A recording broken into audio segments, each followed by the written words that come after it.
Me revoilà pour la deuxième partie où on va découvrir comment créer le moteur à partir des XPath qu'on a récupéré précédemment. Donc dans la partie 1, on avait récupéré tout ça si vous vous souvenez.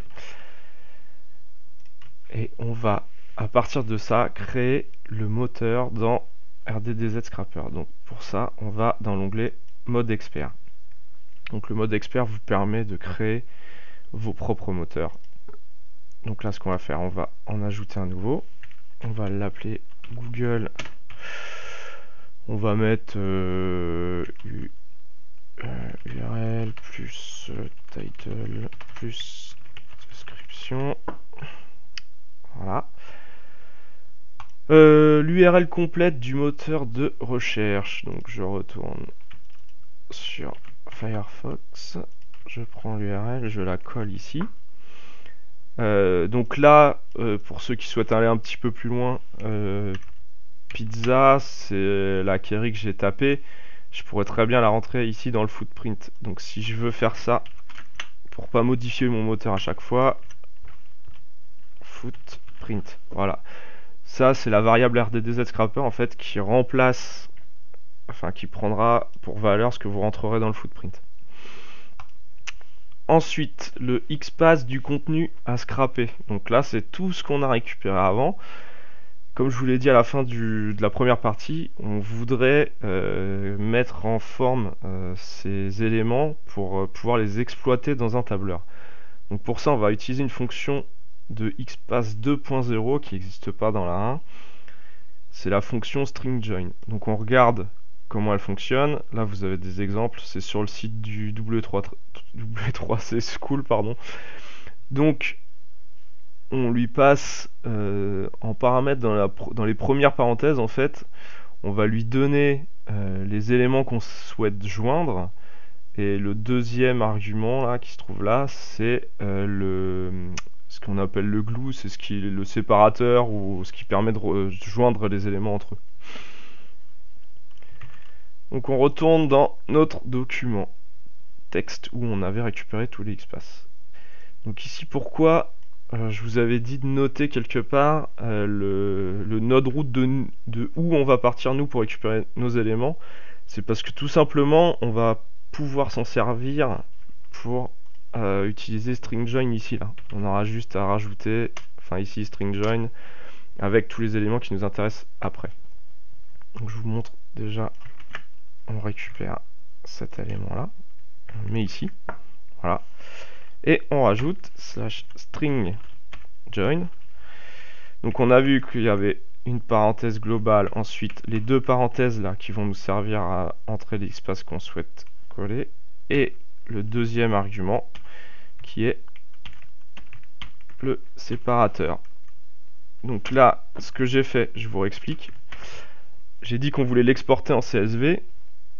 L'export en CSV, ce sont des champs qui sont encadrés par des doubles quotes et séparés entre eux par des virgules. Donc voilà pourquoi dans le séparateur, là, j'ai mis entre simple quote, donc double quote, virgule, double quote. Voilà, la simple quote, c'est juste pour dire que c'est une string en fait. Ensuite, là, on va récupérer donc les éléments qu'on avait dans notre document texte. Donc le premier qu'on voudrait mettre, c'est l'URL. Donc là, vous voyez qu'on s'est arrêté ici, d'accord? Donc là, je vais prendre, là, tout ça correspond à notre route, on voit. Donc je vais prendre l'URL, je vais aller dans le scrapper. Donc pour lui dire que je repars par contre d'ici, le string join, et pas de début du document, je mets point, et je vais coller mon double slash h3 que j'ai sélectionné ici là. Donc le point, c'est pour lui dire que je pars d'ici en fait. Voilà, là où il y a le curseur. Ensuite, je vais vouloir récupérer le title. Donc pareil, je copie, je retourne dans RDDZ Scrapper, je mets virgule, je remets le point toujours pour la même raison qu'avant et je colle. Et le dernier champ que je souhaite récupérer, c'est la description.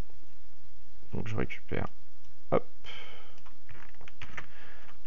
la description, je retourne ici et je colle sans oublier bien sûr le point, toujours pour se placer ici.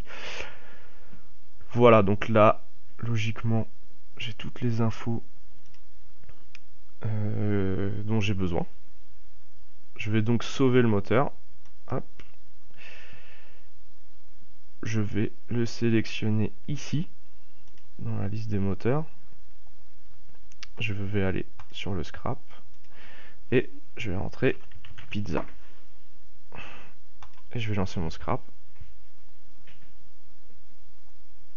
Voilà. Donc là, j'obtiens bien mes résultats au format demandé. On peut récupérer bien sûr toutes les pages. Pour ça, il suffit de retourner dans le mode expert, d'aller dans le XPath pour la pagination. On retourne sur Google, tac, pizza. Et là, en fait, il suffit de récupérer l'URL de suivant. Donc pour ça, je rouvre Firebug, je prends le code HTML. Alors, je vois, voilà, le lien là, le A. Donc il a l'ID PN Next. Donc je vais d'en faire XPath. Je fais A avec l'ID égale PN Next. Voilà, je vérifie qu'il n'y en a pas d'autres qui sont sélectionnés. Donc là, a priori c'est bon, j'ai qu'un résultat, c'est écrit One Matching Node.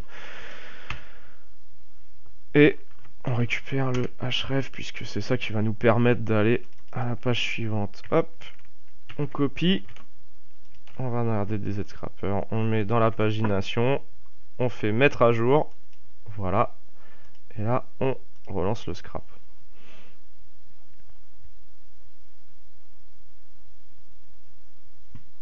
Donc là, vu que j'ai mis une pause dans ma config, ça va être un peu plus long, forcément.